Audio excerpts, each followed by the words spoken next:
So here he is again, the wild man of this region, back in my old haunt. And what springs to mind was a comment from one of the viewers in relation to when I'm speaking about God. And this viewer stated that he had a problem with that word. And I'm like, well, I hear you. Because lots of people have a problem when they hear people speaking about God, because it pertains to so many connotations. Now, if people, for instance, in the Western world, hear people speaking about God, and they may be of a certain ethnicity, then we want to throw our hands up around our ears because we don't want to hear anything about that God. Because we've seen and heard too many people doing disgusting things in relation to the honour of that God. And so we have a great adversity to it. Now, I've read a lot of varying religions, and that's one that I can't even come close to being in an agreement with in relation to that particular prophet. Now, God as a concept, as being the creator and the cosmic spirit and all that, fine. I'm in allegiance with that and I don't have a problem at all.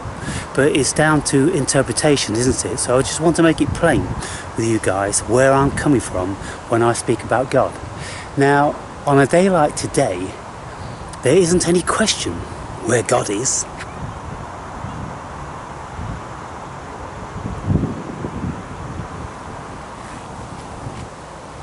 God's in the wind. God's in the trees. God's in the clouds. God's in the clear blue sky. God's in the sunshine. God is in the air that we breathe. When I look at God, when I feel God, and that's it at the end of the day, people, because it's a feeling. Now, I tried to intellectualize this stuff for a long time, and it didn't work for me. It just brought about more questions and more disbelief and more frustration and anger at the whole thing, really. The whole religious thing, because it means so much to so many people. But now, I've let go mostly of the intellectualizing and I do the feeling.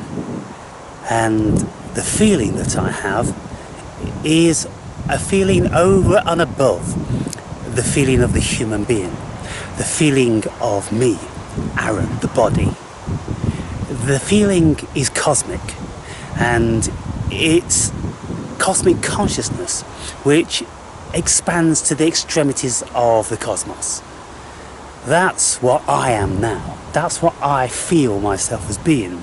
I am the wind. I am the rain.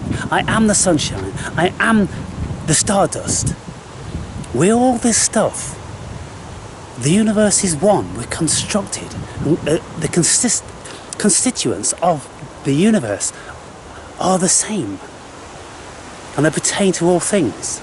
So how could we ever concede that we're separate from that? And I don't believe in whatever made that manifest. It's just atoms sticking together.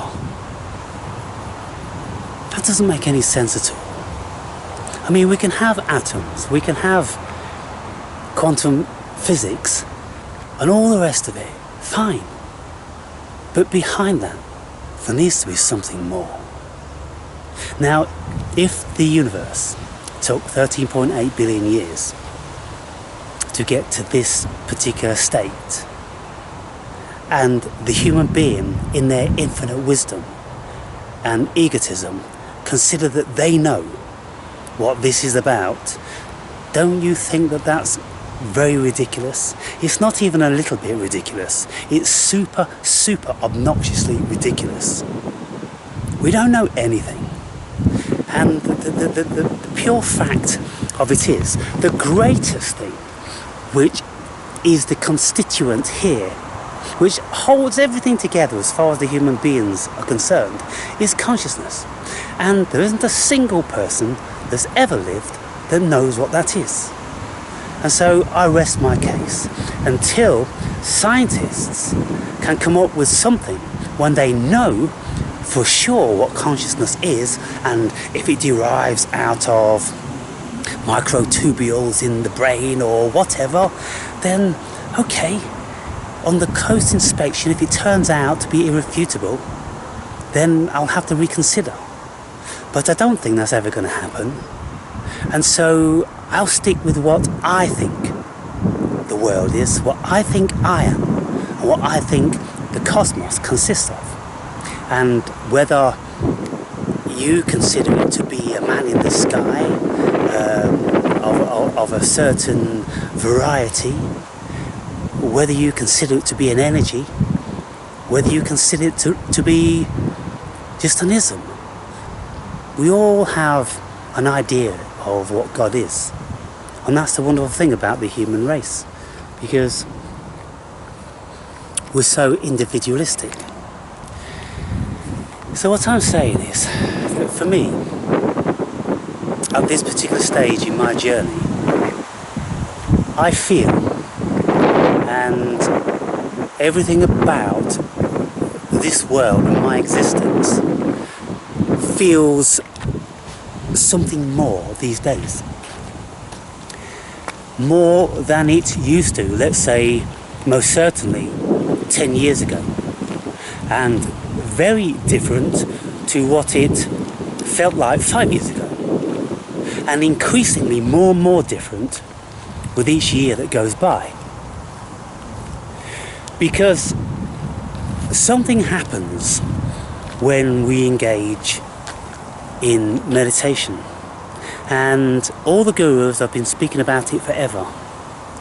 And what I've noticed in this last year, and you guys, I would think you'd consider it irrefutable also, that there's been changes brought about in me. And now I see the world very, very different. And not being of the same frame of mind as I was a year ago. The whole world is just exuberant. It just, there's an essence and an aura and a certain something about it that speaks to me on a second to second basis, and it just keeps reminding me, should I ever forget, that God, love, is all around. I feel it in my fingers, I feel it in my toes.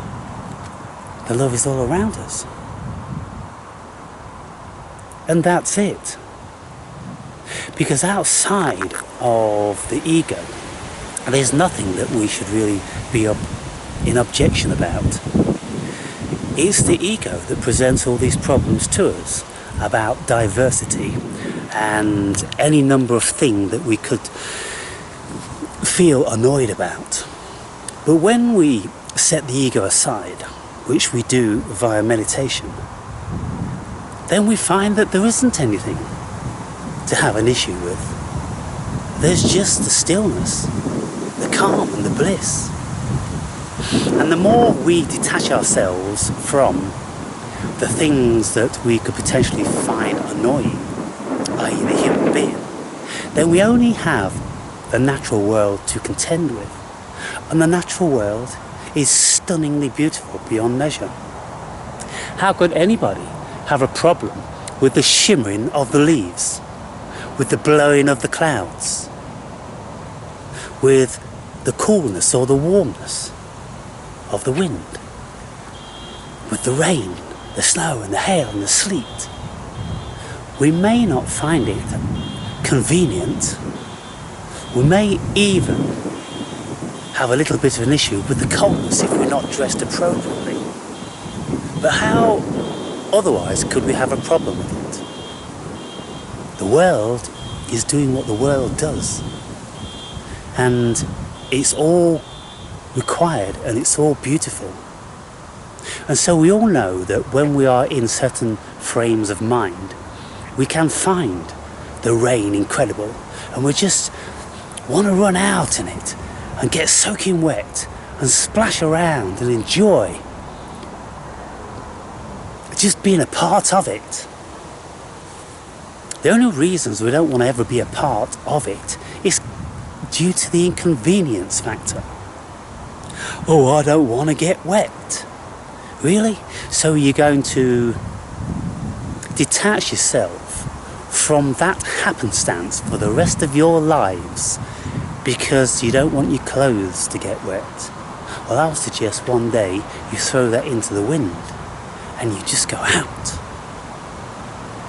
And all these things we would do very readily when we are in love. Now, here's the thing. When we are in love, we throw all of our objections about the world into the wind because we're filled with joy. So, if you can't find that love in a human being, then find it in something else. Find it in your pet, or find it in the natural world, like I do. And when you find the love and the joy there every single day, and it doesn't matter what the ever-changing climate is like, it's just the world doing what it does, showing us all of its beautiful nuances. And so, in relation to the concept of God, I just ask you to supplant whatever makes you feel comfortable. Could be spirit, could be consciousness, could be love, could be any number of things, depending on how you feel that concept. Because God is a feeling.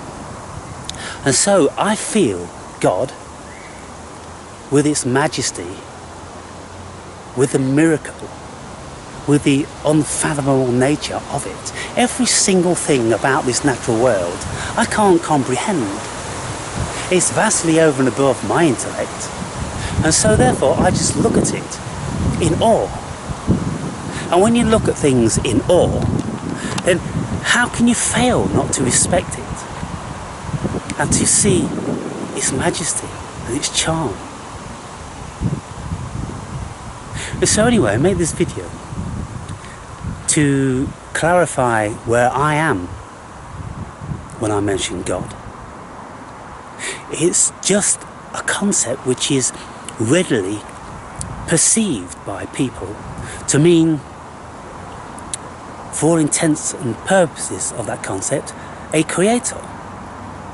Now, I don't consider for one moment there was a bearded man in the sky that's created everything, even though I've seen bearded men in the sky.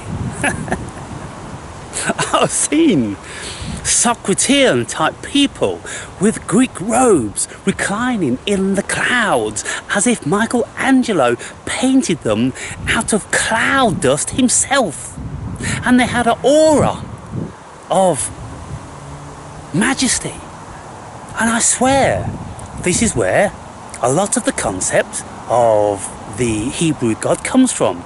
Because those people, the prophets and the scribes at the time, they had experienced those sort of things. And you don't need to take entheogens or mind-altering substances to see those things, because I've seen them just with breathing, because a certain variety of breathing, breath work, induces the release of DMT, and DMT will show you a whole different world here.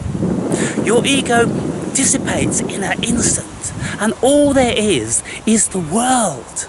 Can you imagine, without ego, without all the labelling that the ego does, without all the concepts that we've uploaded, we can't see the real world. All we can see is concepts. And we have to peel away all of that stuff. And that's the whole premise of meditation, as in the Buddha, to peel off all the layers and get back to our natural being, our natural state of consciousness. And in the Bible, it's like becoming like children again. When we've gotten rid of all the precepts to everything, all the precognitions, all of the impressions. Because what happens is when we see things, an impression is created and a memory is triggered. And along with the memory comes a feeling which was generated, usually on the first occasion that we'd experienced something, or at least a very prominent occasion. I.e., whatever you think about cats. Lots of people say they hate cats. I can't imagine why anybody would hate a cat. They're one of the most wonderful creatures you'll ever be acquainted with in this world. And so, what is it when people say that they hate cats? Because somebody who they were close to and influenced by one day said it, and they all of a sudden just took that on board, and they had a feeling with it, yeah, I hate cats too. And it stayed with them now forever, and every time they see a cat, thinking about a cat, oh, I hate cats. And if these people ask themselves, what do you hate about a cat? Do you really hate the attributes of cats? Come on, people, be reasonable. And so we apply this to everything. If we see a snake, if we see a spider, if we see anything which we may have had a bad experience with in the past, we have to let go of those labels and those emotions which are attached to it. And then when we free ourselves of those attachments, those emotional triggers, then we become free and beautified. And then the only things we feel is what we are feeling presently, because we're not recalling, we're not remembering, we're not putting things back together to create something. No, we say, I don't want to do that. I've lived almost 60 years.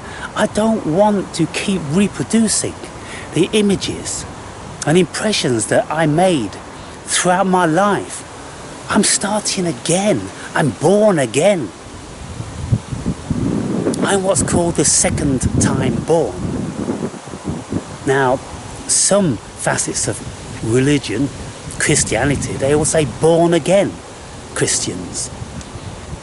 But I would say I'm second time born, because I was born from the womb and now I'm born again into consciousness. Born in the world originally, but now I'm born into God consciousness. So I'm second time born. And when you're second time born, you don't carry the concepts and all of the emotions and the pain with you throughout your lives. You let it all go. And so now all of my days are filled with joy, and there is an expansiveness of consciousness. It hasn't felt narrow for as long as I can remember.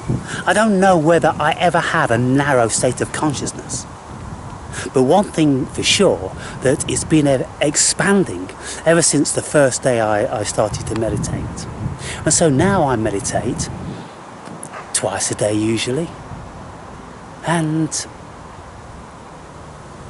I go into a space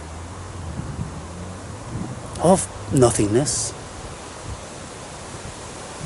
which replenishes the mind, which puts you into the consciousness of Jesus, which is God consciousness. Because when we don't have things, thoughts, rattling around our mind, we can't generate any emotions which pertain to them. And so therefore our body is still. And this is why I said I'm too still to make videos. And most of the time I am too still. I've tried and tried initially to make videos, to say something. And then I thought, well, I'll say it in my book, because then I only need to say it once.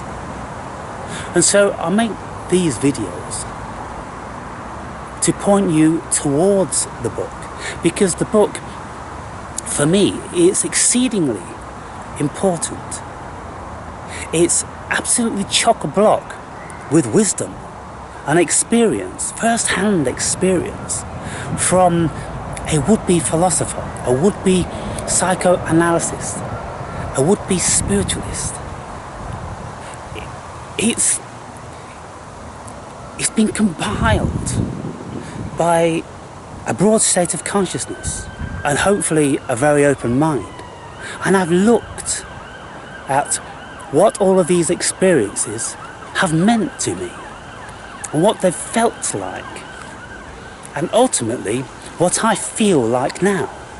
And having had all of those experiences, some of them terrifying, I feel perfect, absolutely blissful. And so none of those experiences could have been wrong.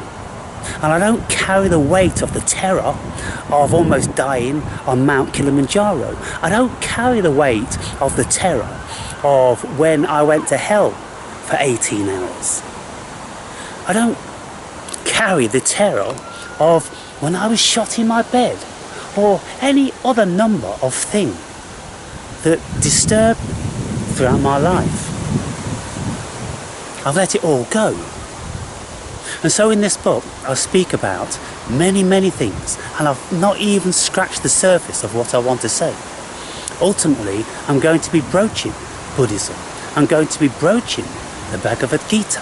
I'm going to be broaching the Upanishads. I'm going to be broaching Eastern philosophy in general, and then comparing it with Western philosophy and religion. And I'm going to be talking about what I've found, because I've never been closed-minded enough just to go down one path. I've been down many, and I've come back from them all. I haven't been lost down any of them. I've come back to the starting point, and so I'm in the centre of like a spoked wheel, and the wheel may have had 10,000 spokes, and I've been down many, but I always come back to the centre of my being. And therefore, I could say with great certainty that I'm not lost. I've never lost my way. I've been on these journeys, but I've travelled back to the original starting position to assess and evaluate and gather all of my thoughts and the wisdom which I've learnt before I set out on another journey. And so when we clear our minds, when we settle ourselves, when we expand our consciousness, then the world becomes a very different place. And you look at every single thing it does as if it has the greatest of meaning. Because it does have. Everything means so much. And I can just stand and look at leaves and branches blowing in the wind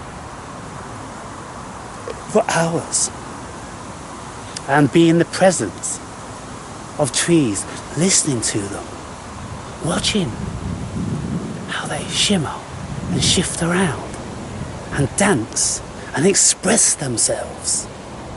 Each tree expressing itself in its own unique way. Each leaf on a tree swinging and dancing and flapping at its own momentum. Everything. There is that individuation about everything. But everything pertains to the one. Everything is part of the one. And so when we look at the beautiful nuances of individuation of this world, we must never forget that it all pertains to one unity. And that unity is the unity of the cosmos. And if you can lend yourself to thinking about something vastly over and above what we humans know with our science, something which is magical, which is genius, which is vastly over and above the vast majority of the human beings to even begin to be able to see it, let alone feel it. Because we have to be very still to feel it. Our minds have to be clear and pure. And when we are in that state of mind and being, then the universe shows us its true majesty and its beauty. And the more that you see, the more it continues to show you. And so now when I'm walking around with my friends as we go on our philosophical talks and rambles in the woodlands and forests, they are noticing, what's that up there? Hey, can you see that? That colour? Look at that over there, the way that moves. And I'm like, you see what's happening to you? Since last time we met, you've become more observant. And they say yes, it's because we're evolving more. Our minds and our hearts and our consciousness are opening more. And when they do that, then more is available to us. And we get closer and closer into the mind of God. And so that's where I am, people. And so, for those of you that have the mind to read my book, I would suggest that you read it piecemeal. You read it chapter by chapter, paragraph by paragraph, and you contemplate on the meaning of what I'm saying and see if you can find a feeling to it. And if you come upon words that you're not sure of, these days it's so simple, you just Google them. Because if you skip over these esoteric words that I'm using, then you won't grasp what I'm trying to express. And what I'm trying to express isn't easy to grasp in the first place. So you really do need to understand these words that I'm using, because I'm using them for a specific reason, because it is these words which are required to express what I'm speaking about. And so I can't use more basic terminology, because it will take away the essence. So there you have it, guys and girls.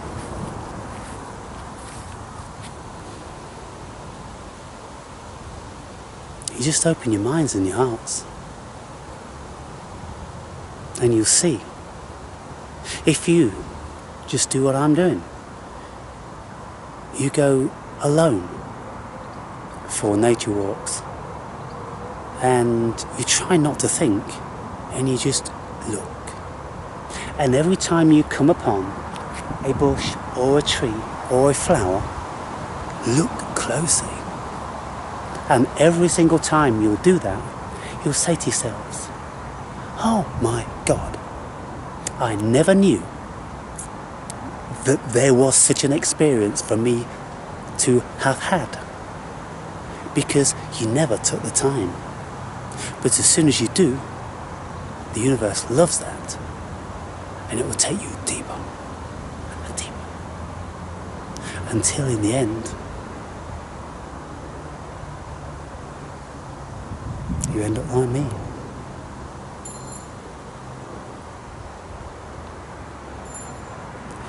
Kind of like what Jesus said, in this world but not of it. I have one foot in this world now, and I have the other foot.